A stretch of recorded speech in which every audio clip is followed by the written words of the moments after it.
CM செல் எல்லாத்துக்கும் போட்டு விடுங்க சார். தண்ணி பிரச்சனை இருக்கு சார். அங்கே ஃபுல்லாக எல்லாரும் கேட்குறாங்க. பேசுங்க சார். இந்த ப்ரொட்டஸ்ட் வந்து எதுக்காக? இது வந்து ப்ரொட்டஸ்ட் கிடையாது. ஃபர்ஸ்ட் ஆஃப் ஆல் இது ப்ரொட்டஸ்ட் கிடையாது. இங்கே வந்து எங்களுக்கு வந்து தண்ணி பிரச்சனை இருக்குது. ஓகே. எல்லா லாரியில் வந்து கிணத்துறை வெல் வாட்டர்ஸ்லாம் எடுத்துகிட்டு போயிட்டுருக்காங்க. இப்போ எங்களுக்கே தண்ணி இல்லை.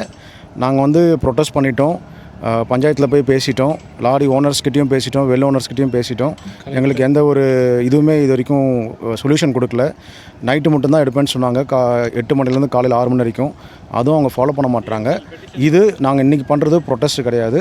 அமைதியான முறையில் நாங்கள் ஒரு வாக்கிங் போகிறோம். எங்களோட எதிர்ப்பை ஒரு அமைதியான முறையில் நாங்கள் வாக்கிங் போகிறோம், அவ்வளோதான். இப்போ நீங்கள் வந்து அதிகாரிகள்கிட்ட அரசியல்வாதிகள்கிட்ட அவங்கள்ட்ட பேசும்போது என்ன மாதிரியான ரிப்ளை வருது?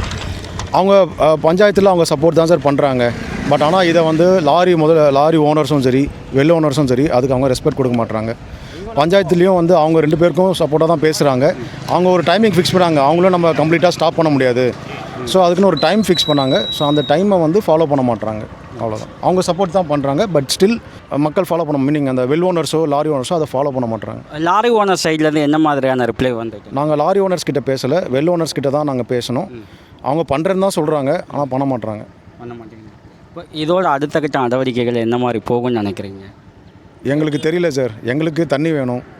அது கிடைக்கிற வரைக்கும் நாங்கள் எங்களால் என்ன மாதிரிலாம் இந்த மாதிரி விஷயங்கள் பண்ண முடியுமோ எங்களால் நாங்கள் பண்ணிட்டுருக்கோம். அரசு நடவடிக்கை எடுத்து எங்களுக்கு அந்த தூர்வாரி கொடுக்கணும் லேக்கெல்லாம்.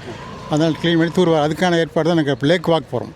இப்போ நீங்கள் போலச்சேரியை சுற்றி பார்த்தீங்க அப்படின்னா மாம்பாக்கம் ஏரி, போலச்சேரி பிக் ஏரி, தாளம்பூர் பிக் ஏரி எல்லா ஏரியிலையுமே இப்போ தண்ணி இல்லை இல்லைங்களா? ஸோ இப்போ நீங்கள் அரசுக்கு என்ன மாதிரியான கோரிக்கை வைக்கிறீங்க? தூர்வாரி வைக்கணும். இப்போனா மழை வர காலம், அதனால் தூர்வாரி வச்சாங்கன்னா கண்டிப்பாக மழை வரும்னு எதிர்பார்க்குறோம். ஸோ இது வந்து பொலச்சேரி ஏரின்னு சொல்லுவாங்க. இங்கே இருக்க பகுதி மக்களுக்கு இந்த ஏரி தான் வந்து நீர்வரத்துக்கான முக்கிய ஆதாரம். ஆனால் இந்த ஏரி வந்து பாருங்கள் மேக்ஸிமம் தண்ணி இல்லை. இப்போ இருக்க தண்ணி கூட லாஸ்ட் வீக் மழையினால் வந்த தண்ணி தான். ஃபுல்லாக மண்திட்டுகள் எல்லாமே தெரிய ஆரம்பிச்சிருச்சு பாருங்கள். இல்லை இப்படி தண்ணீர் வந்து இங்கே அதிகமாக இல்லை. இது இல்லாமல் இன்னும் 2 ஏரி இங்கே இருக்குது, ஓகேங்களா? ஒன்று மாம்பாக்கம் ஏரி, இன்னும் தாளம்பூர் பிக் ஏரி. ஸோ தாளம்பூர் பிக் ஏரிலாம் தண்ணீர் இங்கே பார்த்த அளவு கூட அங்கே இருக்காது. ஸோ இந்த பகுதியை சுற்றி இருக்க இந்த 3 ஏரிகள்லையுமே தண்ணி இல்லை அப்படிங்கிறது தான் இப்போ மிகப்பெரிய பிரச்சனையாக இருக்குது.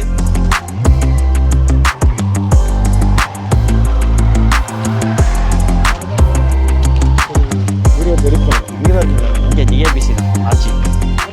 ஆமாம். சிஎம் செல் எல்லாத்துக்கும் போட்டு விடுங்க சார். தண்ணி பிரச்சனை இருக்கு சார்.